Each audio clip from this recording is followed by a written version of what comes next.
इस वीडियो में आपको इस पाठ में आए प्रश्नों के लिखित उत्तर मिलेंगे। नमस्कार सभी को, हिंदी कला केंद्र में आपका स्वागत है। अगर आप इस चैनल पर नए हैं तो पहले इसको सब्सक्राइब करें व बेल आइकन को दबाना ना भूलें ताकि नए वीडियो का नोटिफिकेशन सबसे पहले आपको मिले। नीलकंठ। बच्चों, इस निबंध को इसके भाग 1 में पढ़ा व समझा था। अब इसके अभ्यास प्रश्नों को देखते हैं। निबंध से मोर मोरनी के नाम किस आधार पर रखे गए?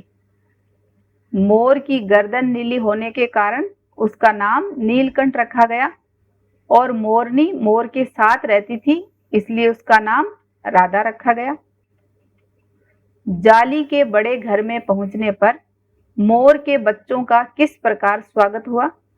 मोर के शावकों को जब जाली के बड़े घर में पहुंचाया गया तो सभी जानवरों ने दोनों का स्वागत ऐसे किया जैसे नववधू के आगमन पर किया जाता था।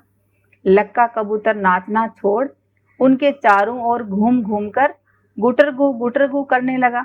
बड़े खरगोश गंभीर भाव से कतार में बैठकर उनका निरीक्षण करने लगे। छोटे खरगोश उनके आसपास उछल कूद मचाने लगे। तोते एक आंख बंद करके उनका परीक्षण करने लगे। लेखिका को नीलकंठ की कौन कौन सी चेष्टाएं बहुत भाती थी? तो ये हमने निबंध में पढ़ा था ना कि लेखिका को नीलकंठ की निम्नलिखित चेष्टाएं बहुत भाती थी।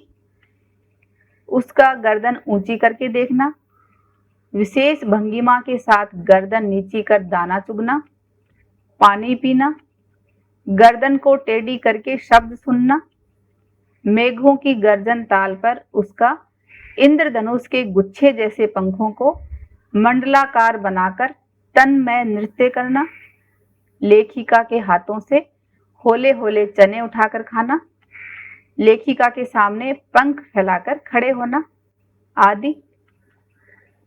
इस आनंदोत्सव की रागिनी में बेमेल स्वर कैसे बज उठा? वाक्य किस घटना की ओर संकेत कर रहा है? ये वाक्य नई मोरनी कुब्जा के घर में प्रवेश के बाद नीलकंठ और राधा को हुई परेशानी की ओर संकेत करता है।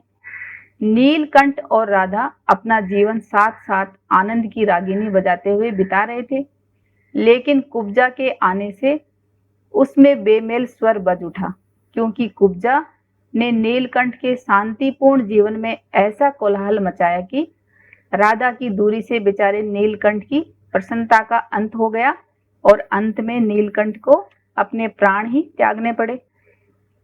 वसंत ऋतु में नीलकंठ के लिए जाली घर में बंद रहना असहनीय क्यों हो जाता था? जब वसंत ऋतु में आम के वृक्ष सुनहली मंजरियों से लद जाते थे और अशोक के वृक्ष नए पत्तों में ढक जाते थे, तब नीलकंठ जाली घर में अस्थिर हो जाता था।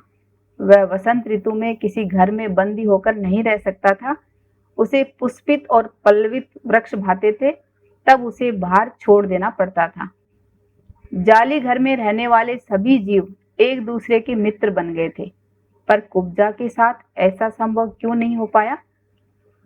कुब्जा के साथ ऐसा संभव नहीं हो पाया क्योंकि कुब्जा किसी के साथ मिलजुल कर नहीं रहना चाहती थी।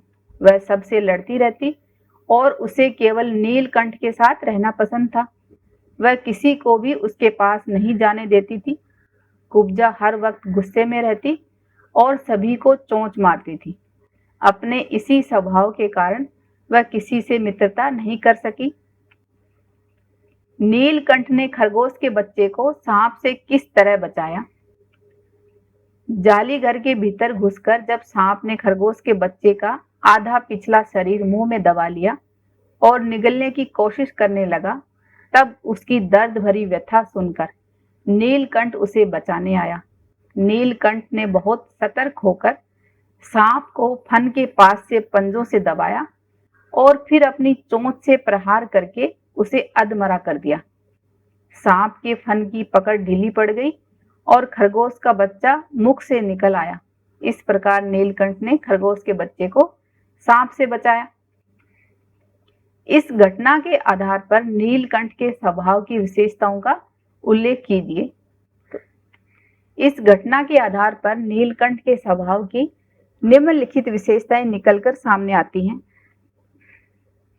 सतर्क यानी चौकन्ना, जाली घर के ऊंचे झूले पर सोते हुए भी उसे खरगोश की कराह सुनकर उसे किसी प्राणी के कष्ट में होने का एहसास हो गया और तुरंत वहां पहुंच गया। तो इससे पता चलता है कि वह सतर्क यानी चौकन्ना प्राणी था। वीर, नीलकंठ वीर प्राणी था। उसने अकेले ही सांप से खरगोश के बच्चे को बचाया। बाद में निश्चेष्ट खरगोश के बच्चे को पूरी रात अपने पंखों के नीचे सुरक्षित रखा। साथ ही नीलकंठ हिंसक प्राणी भी नहीं था। संरक्षक यानी सेनापति, खरगोश को मृत्यु के मुंह से बचाकर उसने सिद्ध कर दिया कि वह कुशल संरक्षक था। सारे प्राणी नीलकंठ के साथ अपने आप को सुरक्षित महसूस करते थे। निबंध से आगे ये पाठ एक रेखा चित्र है। रेखा चित्र की क्या क्या विशेषताएं होती हैं, जानकारी प्राप्त कीजिए और लेखिका के लिखे किसी अन्य रेखा चित्र को पढ़िए। सबसे पहले बच्चों ये समझते हैं कि रेखा चित्र क्या होता है। रेखा चित्र शब्द अंग्रेजी के स्केच शब्द का अनुवाद है, जो दो शब्दों रेखा और चित्र के योग से बना है। जिस विधा में क्रमबद्धता का ध्यान न रखकर किसी व्यक्ति की आकृति, उसकी चाल ढाल या स्वभाव का व किन्हीं विशेषताओं का शब्दों द्वारा सजीव चित्रण किया गया रेखा चित्र कहलाता है। तो इस निबंध को भी आपने पढ़ा होगा। तो आपके सामने वहां पर रहने वाले सभी जीव जंतु, नीलकंठ, सबका एक चित्र आपकी आंखों के सामने आ गया था ना। रेखा चित्र की क्या क्या विशेषताएं होती हैं। थोड़े से शब्दों में किसी व्यक्ति, घटना, स्थान या वस्तु को चित्रित कर देना ही कुशल रेखा चित्रकार का काम होता है। रेखा चित्र में कम से कम शब्दों में सजीवता भर देने का प्रयास किया जाता है। वाक्य छोटे छोटे, पैने, तीव्र व मर्मस्पर्शी होते हैं। महादेवी वर्मा अपने आश्रित सेवकों को ही नहीं बल्कि पशुओं को भी रेखा चित्र के माध्यम से अमर बना देती है। जैसे गिल्लू, यहाँ पर एक गिलहरी का वर्णन किया गया है, तो ये आप पढ़कर देख सकते हो। वर्षा ऋतु में जब आकाश में बादल घिर आते हैं तब मोर पंख फैलाकर धीरे धीरे मचलने लगता है। ये मोहक दृश्य देखने का प्रयास कीजिए। तो ये आप यहाँ देख सकते हो, या फिर अपने घर के आसपास अगर कोई ऐसी जगह है और मोर रहते हैं तो आप उनको जरूर देख सकते हो। पुस्तकालय से ऐसी कहानियों, कविताओं या गीतों को खोजकर पढ़िए जो वर्षा ऋतु और मोर के नाचने से संबंधित हो। तो ये काम आप इंटरनेट की सहायता से कर सकते हो। अनुमान और कल्पना। निबंध में आपने ये पंक्तियां पढ़ी हैं। मैं अपने शाल में लपेटकर उसे संगम ले गई। जब गंगा की बीच धार में उसे प्रवाहित किया गया तब उसके पंखों की चंद्रिकाओं से बिंबित प्रतिबिंबित होकर गंगा का चौड़ा पाठ एक विशाल मयूर के समान तरंगित हो उठा। इन पंक्तियों में एक भाव चित्र है, यानी एक भाव का चित्र हमारी आंखों में बनता है। इसके आधार पर कल्पना कीजिए और लिखिए कि मोर पंख की चंद्रिका और गंगा की लहरों में क्या क्या समानताएं लेखिका ने देखी होंगी, जिसके कारण गंगा का चौड़ा पाठ एक विशाल मयूर के पंख के समान तरंगित हो उठा। तो सबसे पहले तो ये जानते हैं कि संगम क्या होता है। जहां पर दो नदियों का मेल होता है वो संगम कहलाता है। यहाँ पर गंगा और यमुना नदी मिलती हुई प्रतीत हो रही हैं और ये हैं मोर के पंखों की चंद्रिकाएं। ये देखो बच्चों, जैसे पानी के ऊपर सूर्य की किरणें गिरती हैं तो वहां पर एक इंद्रधनुषी रंग बिखर जाता है, वैसे ही मोर के पंखों की इन चंद्रिकाओं में भी इंद्रधनुषी यानी कई रंग दिखाई देते हैं। गंगा और यमुना के श्वेत श्याम जल का मिलन प्रातः काल के सूर्य की किरणों से जब सतरंगी दिखाई देता है तो दूर दूर तक किसी मयूर के नृत्य का दृश्य प्रस्तुत करता है, जो अत्यंत लुभावना व मनमोहक होता है। अभी आपने मयूर का नृत्य देखा ना, कितना लुभावना और मनमोहक था। गंगा की लहरों के हिलने डुलने में मोर के पंखों की थिरकन का आभास होता होगा, इसीलिए लेखिका ने ऐसा कहा होगा। जिस तरह पानी की लहरें हिलती हुई एक तरंग की तरह आगे बढ़ती जाती हैं, वैसे ही जब मोर नाचता है तो उसकी थिरकन भी कुछ इसी तरह लहरों की तरह दिखाई देती है। नीलकंठ की नृत्य भंगिमा का शब्द चित्र प्रस्तुत करें। तो ये मोर की नृत्य भंगिमा है, जिसको आप अपने शब्दों में प्रस्तुत कर सकते हो। जैसे मेघों के घिरते ही नीलकंठ के पांव थिरकने लगते हैं।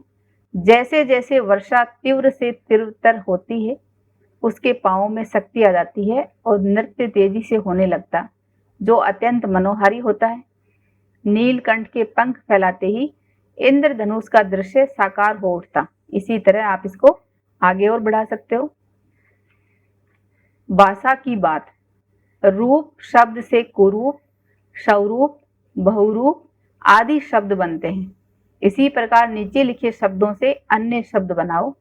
जैसे गंध से सुगंध, दुर्गंध, रंग से बेरंग, नौरंग, फल, सफल, निष्फल, ज्ञान से अज्ञान, आत्मज्ञान।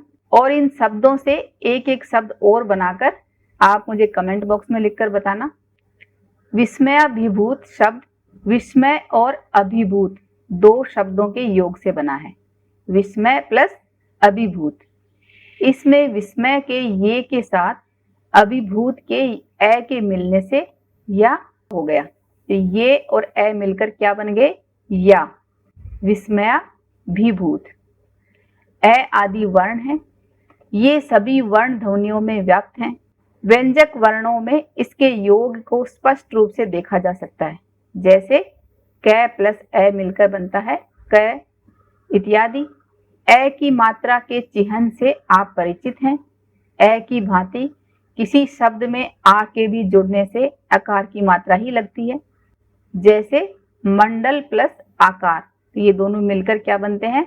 मंडलाकार। ये जो आ की मात्रा है वो लय के साथ जुड़ जाती है। मंडल और आकार की संधि करने पर, यानी उनको जोड़ने पर मंडलाकार शब्द बनता है।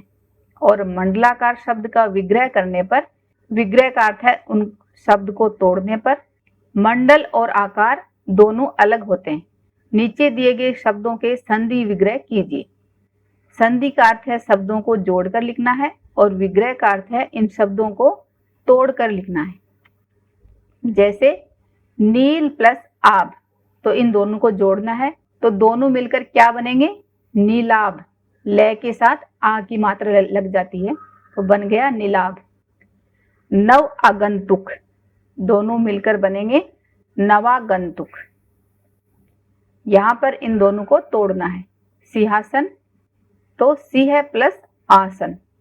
मेघाच्छन, मेघा प्लस आछन। कुछ करने को। चयनित व्यक्ति, पशु, पक्षी की खास बातों को ध्यान में रखते हुए एक रेखा चित्र बनाइए। तो सबसे पहले आप ये सोच लीजिए कि आपको किस पक्षी के बारे में या पशु या व्यक्ति के बारे में लिखना है। जैसे तोते के बारे में लिखना है। इसकी कुछ खास बातों को ध्यान में रखते हुए शब्दों से इसका रेखा चित्र बनाना है। जैसे ये बहुत ही सुंदर पक्षी है, इसके हरे रंग के सुंदर पंख व चोंच लाल होती है, जो घूमी हुई और बहुत नुकीली व मजबूत होती है।